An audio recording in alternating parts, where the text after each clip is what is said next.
हरे भरे जंगल के सबसे गहरे हिस्से में, जहां सूरज की रोशनी घने पेड़ों की छतारियों से छनकर आती थी, पेड़ एक गुप्त गीत गुनगुनाते थे।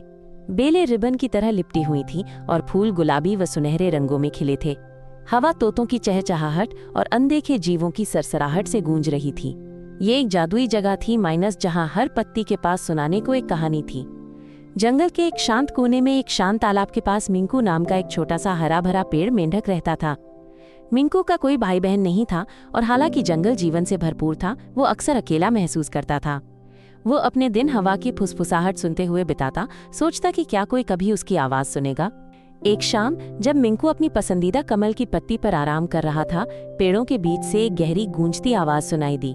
दोस्त ढूंढने के लिए पहले सुनना होगा, कानों से नहीं, दिल से सुनना होगा। मिंकू चौंक गया।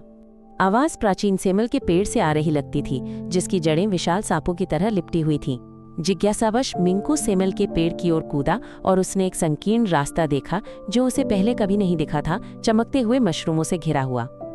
गहरी सांस लेकर उसने उसका अनुसरण किया। उसका छोटा सा दिल धड़क रहा था। जितना वो अंदर जाता, जंगल की फुसफुसाहट उतनी ही तेज होती जाती।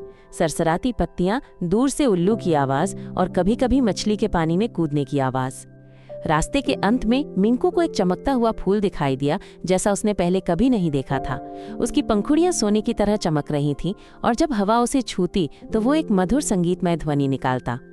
मिंकू नजदीक झुका और आश्चर्य से फूल ने बोला, जो सुनते हैं केवल वे ही जंगल का गीत सुन सकते हैं, उसने फुसफुसाया।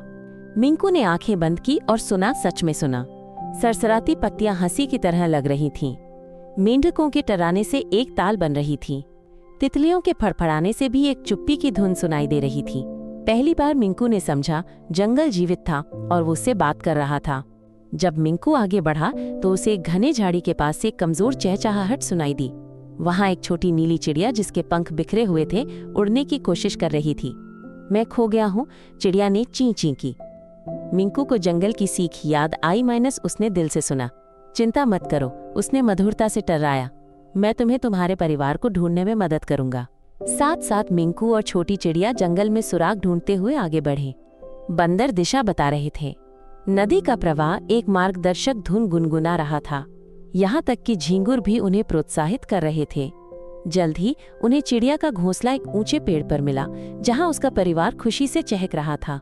जब छोटी चिड़िया अपने परिवार से मिली तो मिंकू के दिल में गर्माहट भर गई। अब वो अकेला नहीं था, उसने जंगल की भाषा सीख ली थी और अब उसके चारों ओर हर जगह दोस्त थे। बंदर उससे मिलने नीचे आते, तितलियां उसकी पीठ पर बैठती और यहाँ तक कि पुराना सेमल का पेड़ भी मुस्कुराता हुआ लगता। उस रात जब जुगनू पेड़ों को छोटे छोटे तारों की तरह रोशन कर रहे थे, मिंकू तालाब के किनारे बैठा जंगल की सिम्फनी सुन रहा था।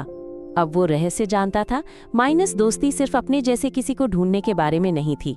ये सुनने, सीखने और अपने आसपास की दुनिया से प्यार करने के बारे में थी। और फुसफुसाते जंगल में उसे एक ऐसा परिवार मिला था जितना उसने कभी सोचा भी नहीं था।